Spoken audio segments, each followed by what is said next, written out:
Jo Swinson.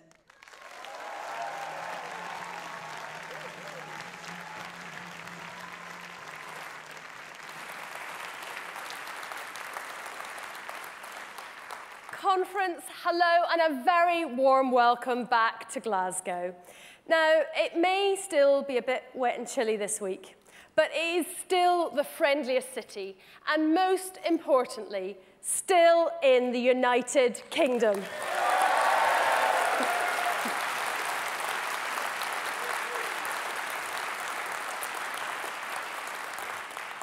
Now, a lot has happened since we met here last year. It's been a fantastic year for sport. We had the Winter Olympics, where there was a record medal haul for the United Kingdom. And here in this city, we had the huge success of the Commonwealth Games this summer. We had inspiring athletes, from the 13-year-old swimmer Ered Davies to Joe Pavey's fantastic gold medal at 40. And of course, England won the World Cup, obviously in women's rugby.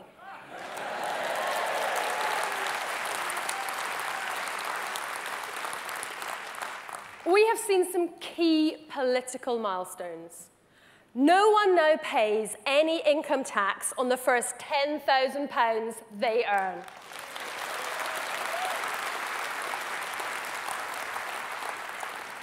And we've said goodbye and good riddance to the last BNP parliamentarians in the UK.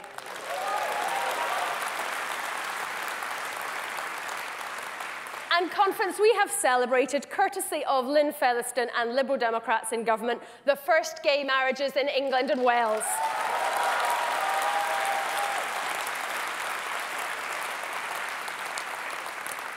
And of course, it's been pretty eventful for me on the home front too. Duncan and I were delighted to welcome little Andrew to the world just before Christmas. In fact, I think there must be something in the water in my office, because since December, my small parliamentary team has produced no fewer than 4 babies.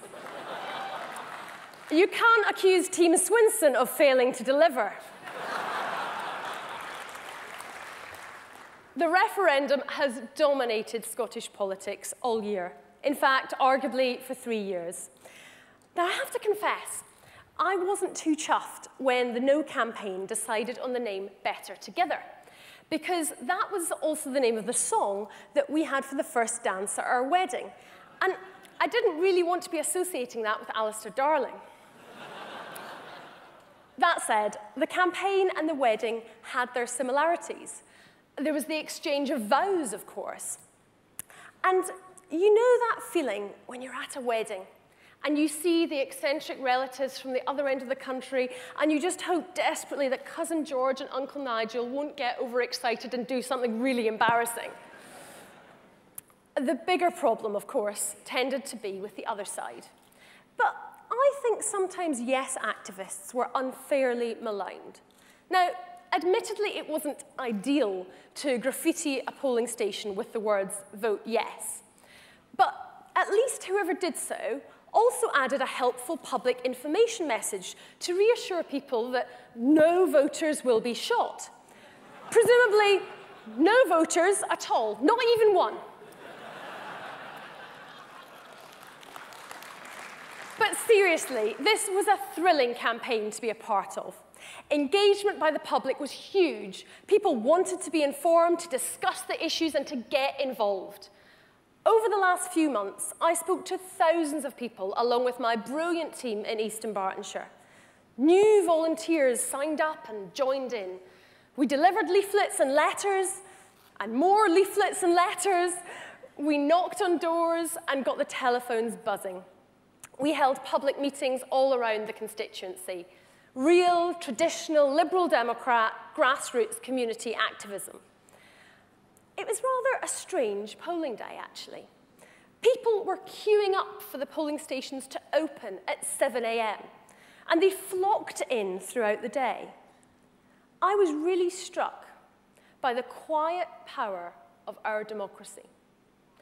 Our television screens daily show us horrendous images of places where people turn to guns, to bombs, and to violence to settle their differences.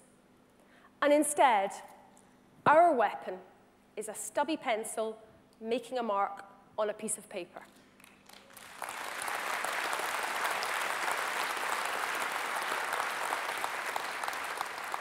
And in East Dunbartonshire, people voted in their droves, with the highest turnout anywhere in the country, a massive 91%.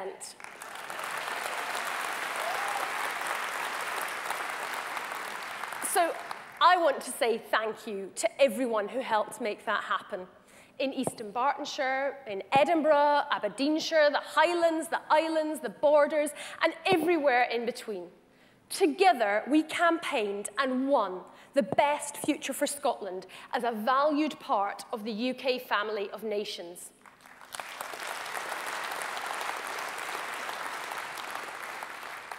And I'd like to say a particular thanks to all those of you who took time out from your own campaigns south of the border to visit and help, or to send money, or to hit the phones.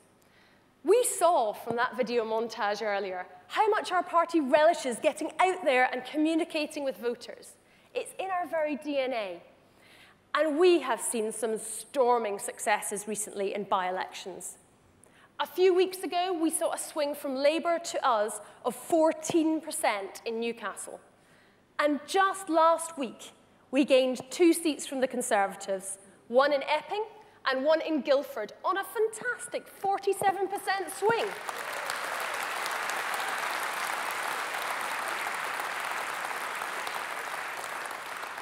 In the local elections, we marked 25 years of running Sutton by electing our biggest ever number of Liberal Democrat councillors. In Oxfordshire, Northumberland, Maidstone, Brentwood, Westmoreland, up and down the country, we're taking the fight to both Labour and the Conservatives and showing we can win. To those of you who are standing in the local elections, I hope you will take inspiration from these campaigns, and I wish you all the best of luck. And looking ahead to the general election, we have an exciting team in place, with candidates like Lisa Smart in Hazel Grove, Dorothy Thornhill in Watford, Vicky Slade in Mid-Dorset, Christine Jardine in Gordon, Julie Parkson in Berwick, and Layla Moran in Oxford West and Abingdon. Conference, I am looking forward to welcoming a new generation of Lib Dem women to Parliament next year.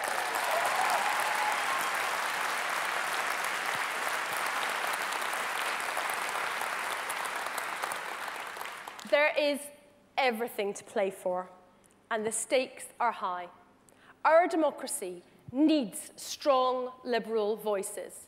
Our political debate needs the Liberal Democrats. Labour can't be trusted with the economy. Their leader can't even be trusted to remember the deficit in his speech.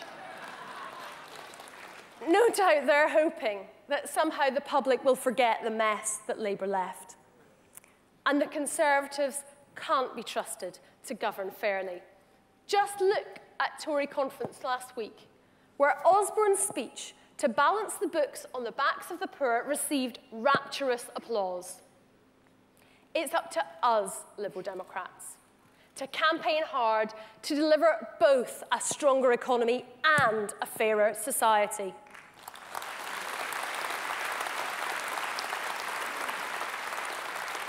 We have a fantastic few days ahead here in Glasgow as we debate and discuss the big issues: reducing poverty, fairer welfare, doing what works to cut crime, climate change, equalities, housing, and of course our pre-manifesto bursting with Liberal ideas. There's fringe meetings galore, excellent training on offer, and plenty of opportunity to network and share experiences over coffee or a drink in the bar. Whether it is your first conference or your 50th, it's a great chance to celebrate our achievements in government and to get battle ready for the elections ahead. And so, as a lovely Scottish welcome, it gives me great pleasure to introduce to the stage an a cappella group from St Andrews University who have just celebrated their 10th anniversary. the 2014 Scottish A Cappella Champions Conference. Please give it up for the other guys.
Sun shines bright on Loch Lomond,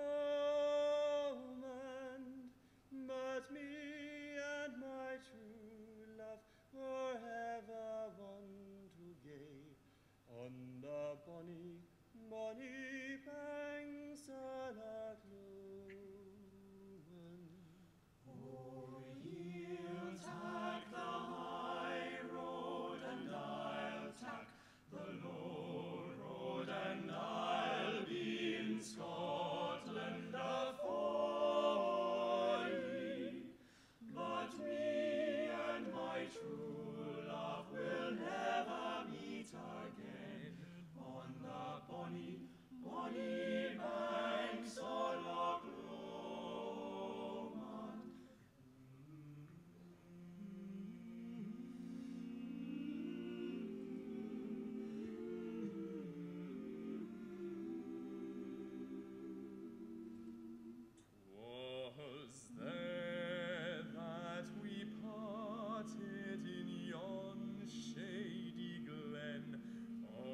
Steep, steep side of the Lomond, where in purple hue the highland hills we view, and the moon looks out from the gloaming.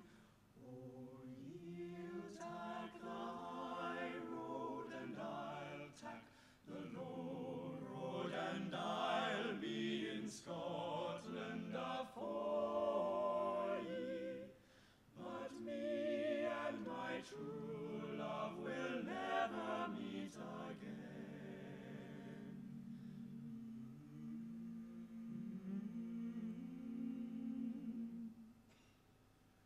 On the bonny, bonny banks of Loch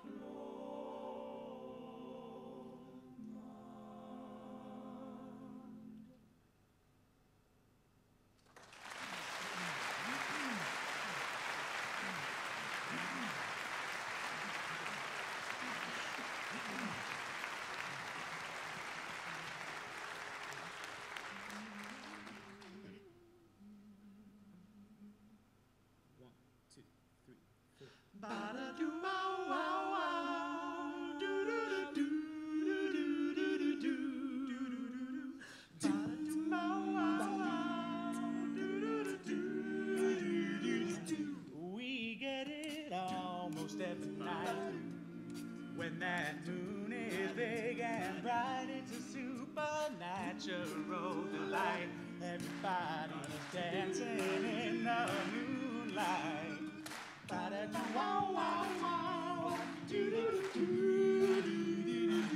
Everybody here is out of sight. They don't bark and they don't bite. It's keep it loose, they keep it tight.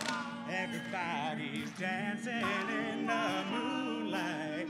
Dancing in the moonlight. Everybody feeling warm and bright. such a fine and natural sight. Everybody dancing in the moonlight.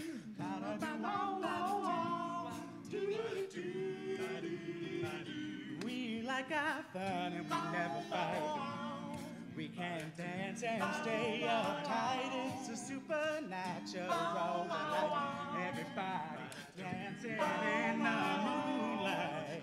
Dancing in the moonlight. Everybody feeling warm and bright. It's such a fine and natural sight. Everybody dancing in the moonlight. Do, do, do, do, do. Do, do, do, do, do, do.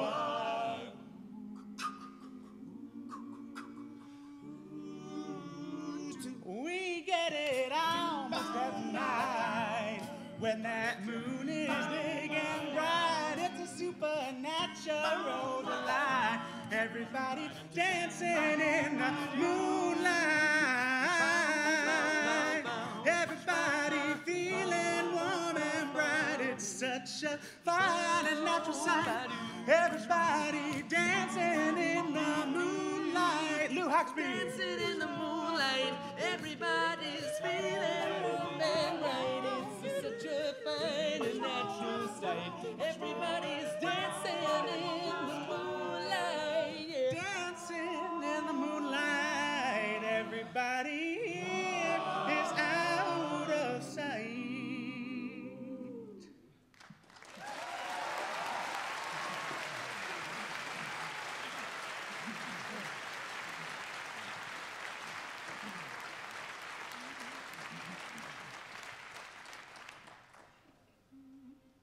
Ba ba ba ba ba da ba dee ba ba ba ba ba da ba ba ba ba ba dee ba ba ba ba ba da ba dee ba ba ba ba ba da ba dee bow ba da bow bow ba da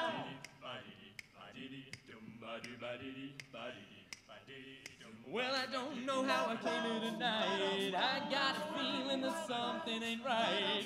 I'm so scared in case I fall off my chair. And I'm wondering how I'll get down the stairs. I got clowns and to the left of me, jokers to the right. Here I am stuck in the middle with you. Oh yes, I am stuck in the middle with you. And I don't know what it is I should do. Is it cool if I just sleep on the floor? Cause I don't think I can take it no more. I got clowns and to the left of me, jokers to the right. Here I am stuck in the middle with you. Well, you started out with nothing and you're proud that you're a self-made man. Well, your friends will come and call and slap you on the back and say, please, yeah, please. Well, I don't know how I came here tonight. I got a feeling that something ain't right. I'm so scared in case I fall off my chair. And I'm wondering how I'll get down the stairs. I got clowns and to the left of me, jokers to the right. Here I am stuck in the middle with you.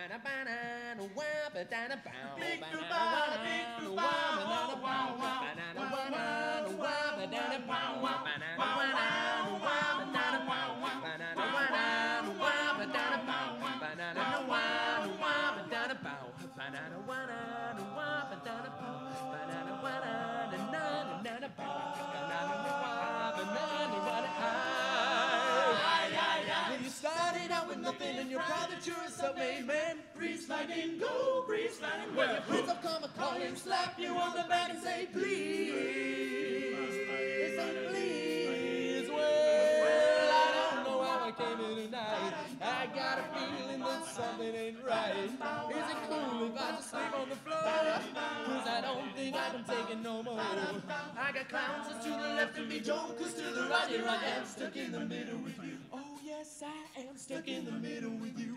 Here I am stuck in the middle with you. Bow, bow, bow, bow, bow, bow, bow, bow, bow, bow, bow, ba ba ba ba ba da ba dee ba ba ba ba ba da ba dee ba ba ba ba ba da do. Bow, ba da bow, bow, ba da.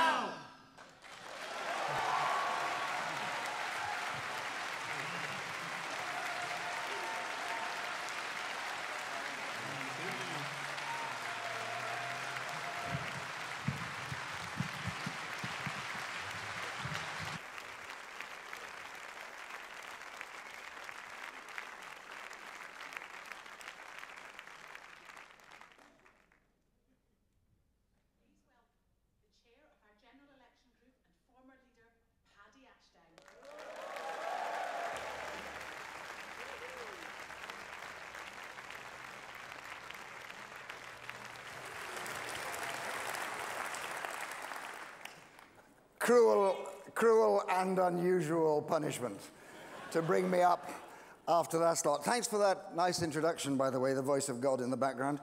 I find I sort of need an introduction these days. I was walking through Waterloo Station not long ago on my way back to Yeovil. Little man came up to me and said, "Here," he said, "here, didn't you used to be Paddy Ashdown?" So I sort of said I thought I had been at some stage or another, but the fact that you guys have invited me here yet again seems to prove that I still am, and that's jolly reassuring for me, even if it may not be for you.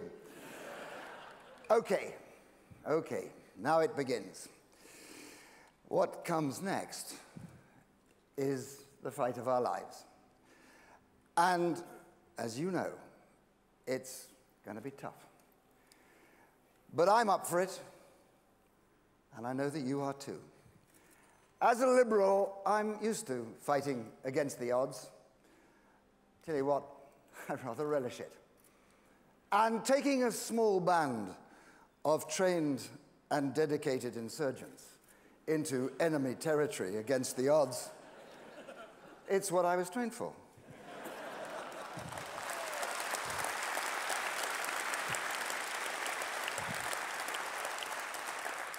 It's what we've had to do before, and I am immensely proud to be doing with you again.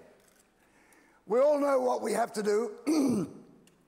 You are the best street campaigners in British politics, and you're going to have to prove it again. Now we have a message: a strong economy, a fair society, opportunity for everyone. Now we have to take that clarion call onto every doorstep. We have to put it into every leaflet, every tweet. We have to repeat it at every meeting and on every broadcast, because it is only when we are bored to death with it that the public will begin to hear it. But here's something else you and I have to do. Actually, you have to do, rather less me, I have to tell you straight. We have to become louder and prouder. Prouder about what we have done. I love this party. I love it. I love to be one of this party. Fighting with you for the great causes we believe in has been, quite simply, the best thing of my life. But I do have one complaint. You're far too bloody nice. We are far too often the quiet, decent, polite herbivores of British politics. Well, not me, obviously. In this party, there are far too many people and not enough people. And if you don't get that joke, you don't go to the Glee Club often enough. We lack something the other parties have in abundance. Proper 14-karat gold shits.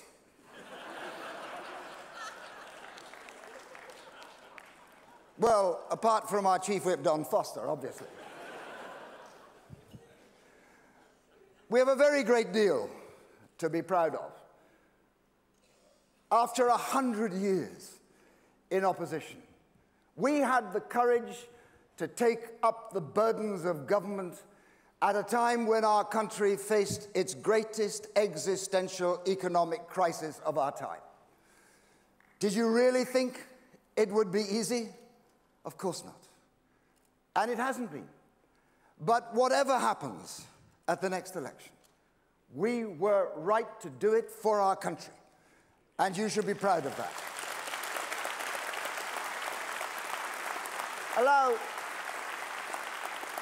Allow no one to forget, Labour walked away from that challenge.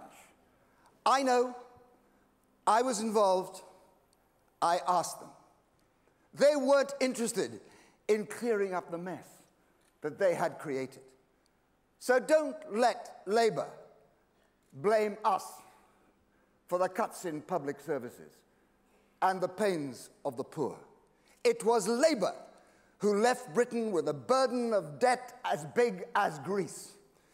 If we Liberal Democrats had not stepped up to the plate, then the poor and the public services and the young would have been abandoned by Labour to the mercy of the markets, just as they were in Greece. Allow no one to forget that. Allow no one to forget that it was because we Liberal Democrats picked up that burden, that the British economy is now growing faster than any other in the OECD. That's what you did, and what you should be immensely proud of. Allow no one to forget either that because we Liberal Democrats had the courage to take up that burden, we have been able to protect the most vulnerable, while Labour slunk off into opposition. Billions more for disadvantaged children, massive tax cuts for millions of workers, a record rise in the state pension. You know, they said we couldn't handle government. But your discipline, your resilience, your determination in the face of the immense pressures of government and the pains it has brought has astonished them all. To be honest, it astonished me too. You were never like that when I was the leader.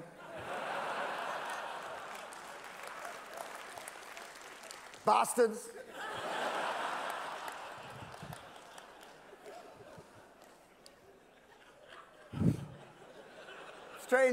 Strange thing, coalition, you know.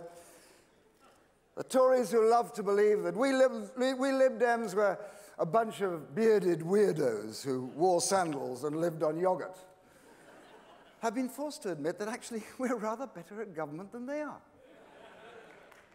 And, and if we're truthful, we have discovered that perhaps not all Tories eat babies for breakfast. Well, apart from Michael Gove, obviously. You should be proud, too, of the things we have stopped the Tories doing. You know, David Cameron has a little black book listing them. Here are some extracts. Feel free to cheer or boo at your desire. Mr. Cameron says that because of what we did, there will not be legislation allowing bosses to fire workers at will. He complains that we Liberal Democrats have stopped them bringing in a Tory snooper's charter. He says that because of us, they will not be able to ditch the Human Rights Act. You bet they won't. I love it. I love it. I love it so much that I have asked Hilary Stevenson to put Mr. Cameron's black book on a piece of artwork that we can put on leaflets and stuff through the doors of every household in Britain in the next 8 or 9 months. And now, over these last 2 weeks, the two predatory leopards are showing their spots again. Labour wants us to trust them on the economy again. Some hope. Mr. Miliband wants us to trust Ed Balls again. You know, Mr. Miliband's fit of amnesia about the deficit speaks volumes. With Labour's record, I would want to forget it too. But the British people are not going to forget. They are not going to forget how Labour trashed the economy and walked away from the consequences. And by the way, one of our jobs is to make sure they never do forget that. And now the Tories are reverting to type as well. Mr. Osborne said last week that there's still work to do on the deficit. He's right, by the way. Then he promised never to put taxes up.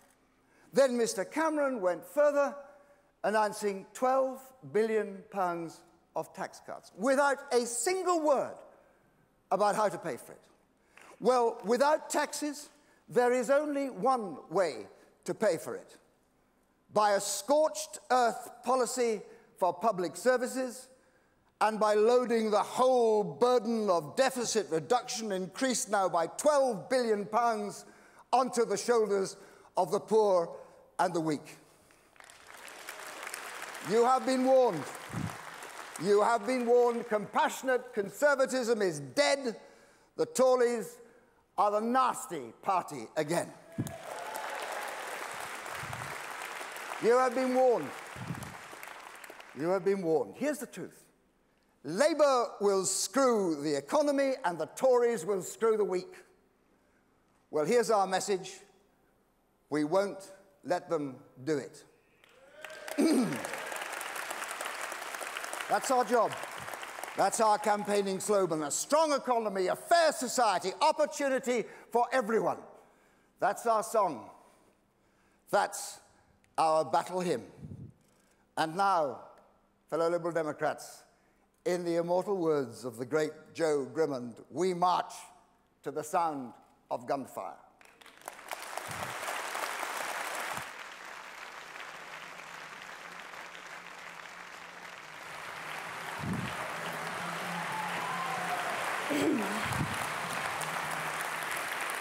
Thank you so much for having me. My name is Kavya, and I joined the Lib Dems in 2010. I'd always been Liberal at heart and had received some supporter emails for some time. Finally, one email asked me to donate some money for the general election. I decided that I should donate my time instead, so I walked into a campaign office in Hampstead. I was starstruck to go door knocking with Baroness Ludford, and even more starstruck when it was Boy George who opened the door. Thankfully, I wasn't campaigning in Hampstead Heath. I think meeting Ed Miliband would have probably put me off politics forever. Whether it's rural Aberdeenshire or inner city London, Berwick-upon-Tweed or Hamble Village, I have seen radical grassroots campaigners from every background and every age unite to get more Liberal Democrats elected.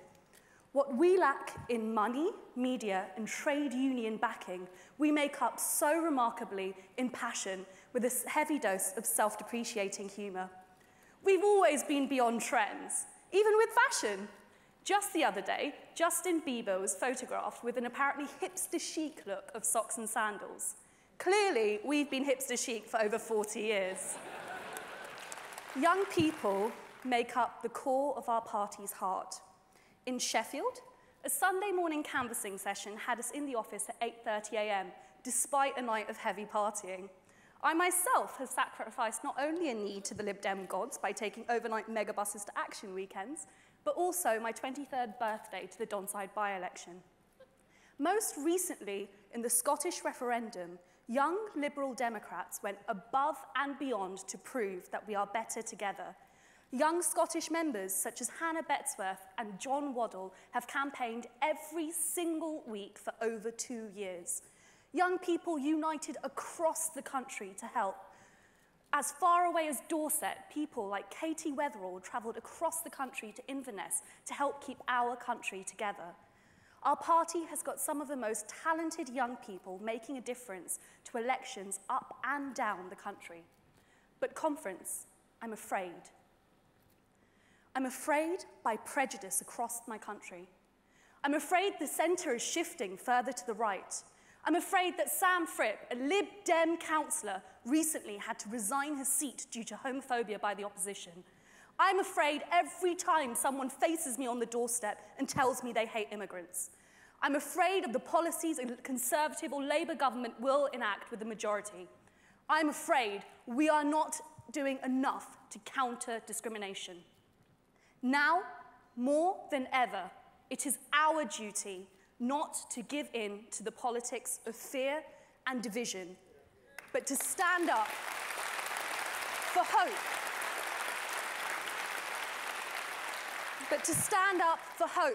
For aspiration. It is our duty to face up to the barriers that divide us, to tear them down and say, no matter who you are, male, female, gay, straight, cis, trans, black, white, able, disabled, that you all have the right to be who you are and what you want to be.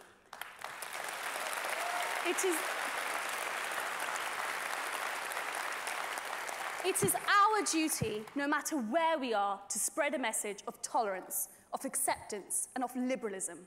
This is the essence of our party, the heart of the Liberal Democrats. If we don't get out there and send that message to voters, then I am afraid we will allow the right-wing tide to take us over. I have never been more prouder than when I saw Nick Clegg stand tall against the politics of fear and division of Nigel Farage. I have never been prouder than when we campaigned town by town, street by street, door by door for the politics of openness, of tolerance, and of liberalism. And I will do it again and again and again until no one in this country is imprisoned by intolerance, greed, and poverty.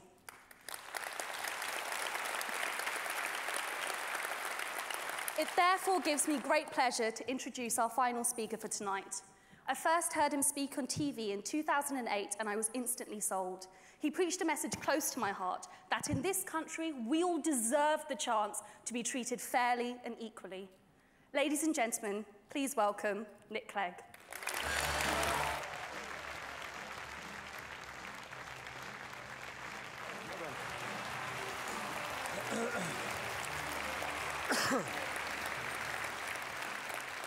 That was fantastic. Thank you so much for such a wonderful speech and such a warm welcome. Before I say anything else, friends, I'm sure I speak on behalf of everybody here when I say that our hearts go out to the family and friends of Alan Henning. He was a good man trying to do good things for people, many of them Muslims, suffering in Syria. And now he's been killed by this brutal organization who are perverting and twisting the Islamic faith for their own ends. And my message to ISIL is this. If you're doing this to break our resolve, you won't. If you're doing this to intimidate us, you won't. If you're trying to drag us into a religious war on your terms, you won't. What you will find is a Britain, calm, determined, which is going to play its part in hunting you down and ridding the world of your barbaric violence. What you are doing is sick and twisted, and you are not going to win.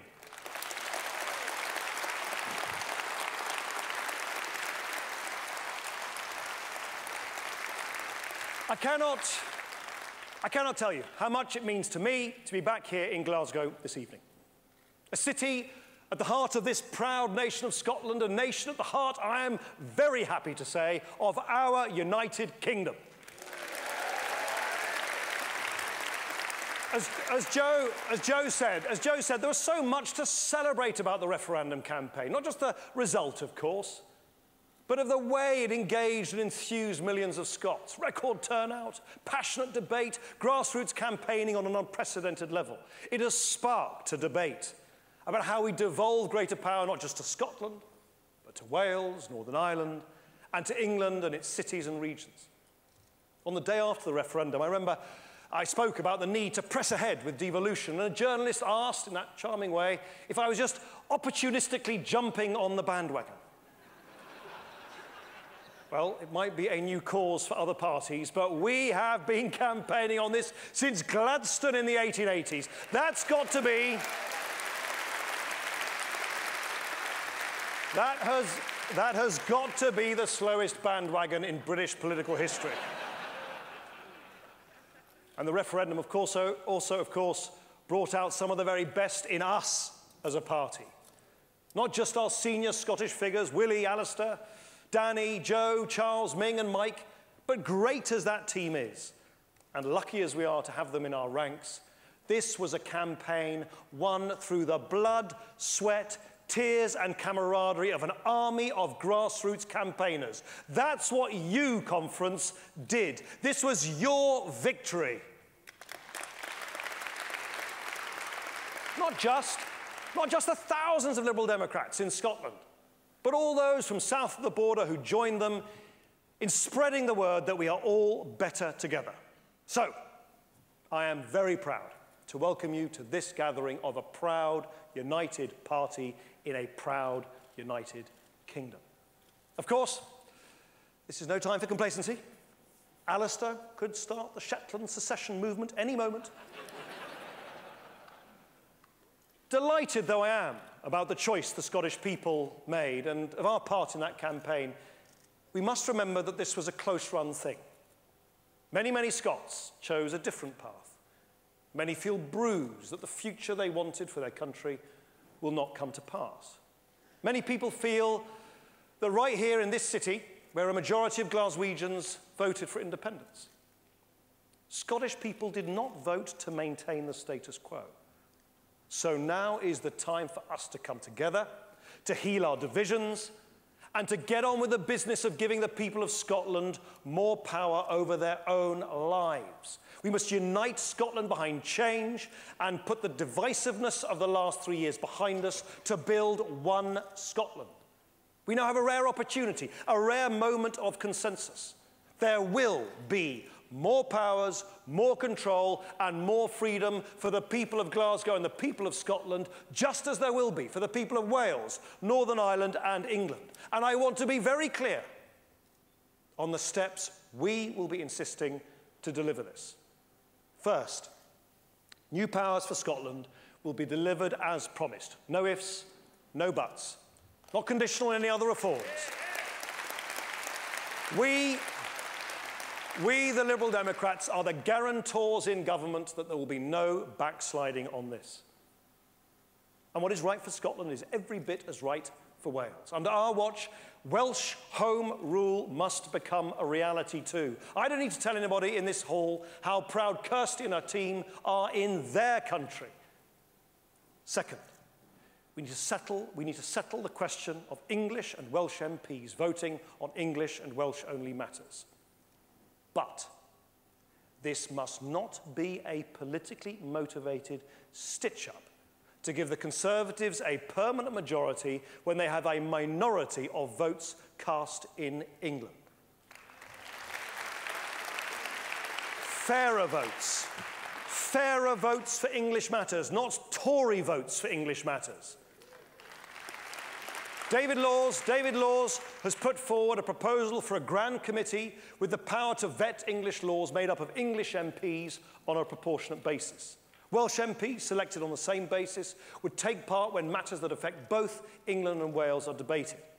So now let's see whether the Tories are serious about fair constitutional reform or whether what they were hoping for all along is a grubby power grab in Westminster without a mandate from the voters to do so. Third, we need a new constitutional settlement for the United Kingdom, and this must be led by the people, not politicians. We want a constitutional convention with a citizens' jury at its heart, starting next year with a clear timetable. And fourth, and perhaps most important of all, I want a much more radical approach to decentralisation in England. A new legal right, devolution on demand, for local areas to demand more powers from Whitehall. We need to give communities the opportunity to decide their own affairs, not just accepting scraps handed out by politicians in Whitehall, but what they want for their local area. I simply will not allow the Conservatives to rearrange the deck chairs in Westminster without ensuring that Westminster gives away more power.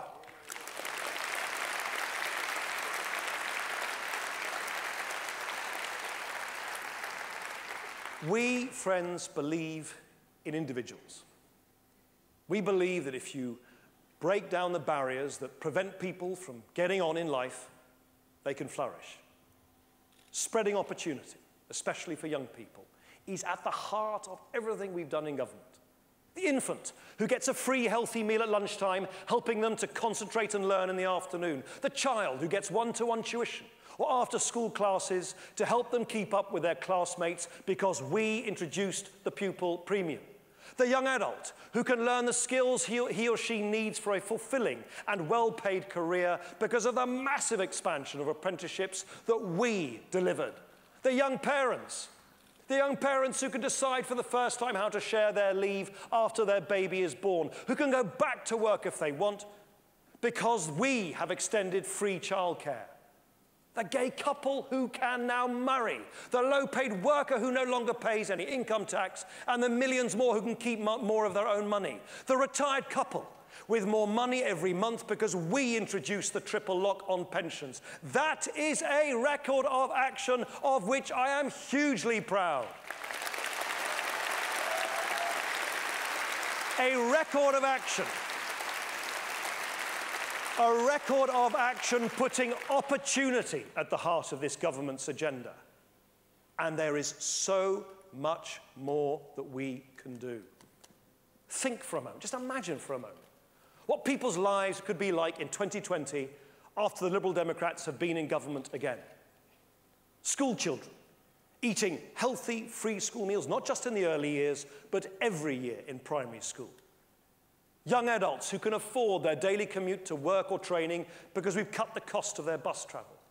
Fathers able to spend more time at home with their babies. More young parents able to return to work because we've extended free childcare even further. More low-paid workers no longer paying income tax, and millions more paying less tax. Pensioners continuing to get generous rises in their state pensions because we have written the triple lock into law. Our children no longer paying for our generation's mistakes because the deficit has been eliminated and debt is falling. And every family safe in the knowledge that the NHS is properly funded now and in the future. More opportunity, more freedom, fewer barriers. I'm proud of our record of action, and I want us to be in government again so that we can do more, so that we can continue to build a stronger economy, a fairer society where everyone has the opportunity to get on in life. That's what we are fighting for. So what are we fighting against? Imagine again, if you can bear it, what it would be like in 2020, but this time with the Conservatives in government on their own. Britain diminished, divided, after a botched attempt to renegotiate our relationship with Europe and a vote to withdraw from the European Union. Companies pulling out of the UK, left, right and centre, the markets losing confidence, hiking up our borrowing costs, and halting the recovery in its tracks.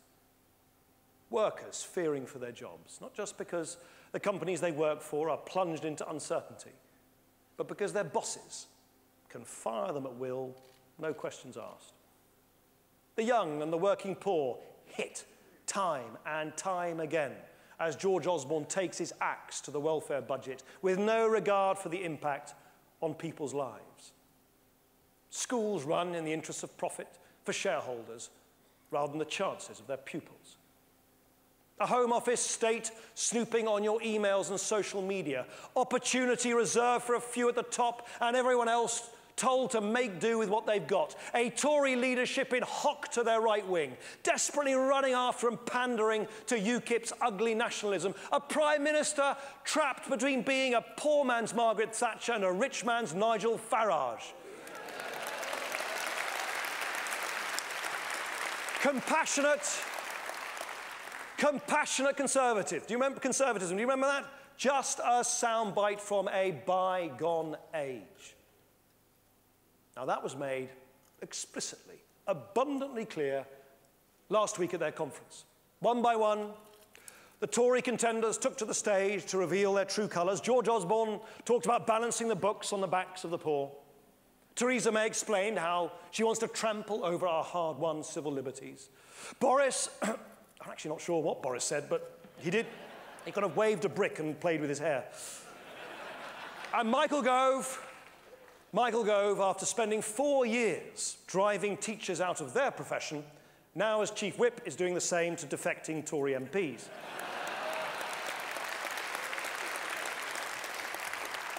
Of course, the threat of all these defecting MPs, these defections to UKIP, caused a lot of reflection during the Conservative Party conference. Well, apart from John Redwood, of course, who has no reflection.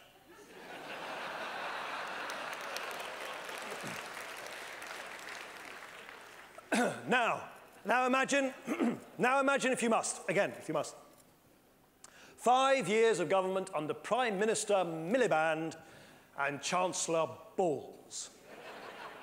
The two men at the heart of Gordon Brown's operation as Labour sucked up to the bankers in the City of London and then watched the economy collapse around them. A Labour Chancellor with his hands on the nation's credit card, borrowing a few million here, a few billion there, throwing good money after bad at every problem that comes along. Debt piling up and up until the day of reckoning comes.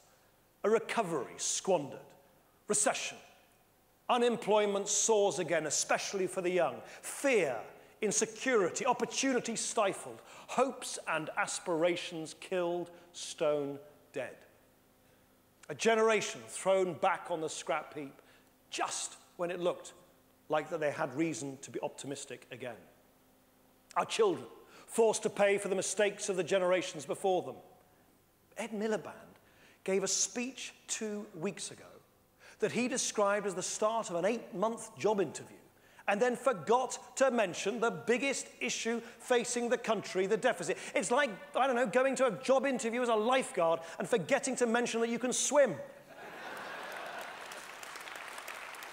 We can't allow Labour to throw away our recovery. We can't allow the Conservatives to put the interests of a few above the needs of the many. The only party that can build a stronger economy and a fairer society so that everyone can have the opportunity to get on in life is us, the Liberal Democrats.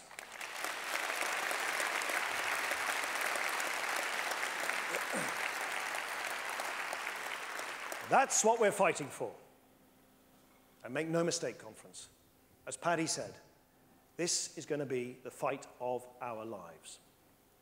Once again, we're the underdogs, written off, dismissed, told that we can't make a difference. I don't know about you, but I've heard this all before. We have upset the odds before, and we will upset the odds again. If we want to make a difference to people's lives, we can, but boy, do we have to fight for it. If we want to give young people the opportunity to reach their potential, regardless of their background, we can, but we have to fight for it. If we want to build a stronger economy and a fairer society, we can, but we're going to have to fight for it. If we want to stop Labour and the Conservatives from taking Britain backwards, we can, but we have to fight them tooth and nail to do it. Liberal Democrats, we've never shied away from the fight before, and we're not going to do it now. This is the fight of our lives. I'm up for it. You've heard it from Paddy. He's up for it. I know you're up for it. We may be the underdogs, but we have the values, the beliefs, and the resilience to win. So let's get out there and campaign like we've never campaigned before, and let's win. Thank you.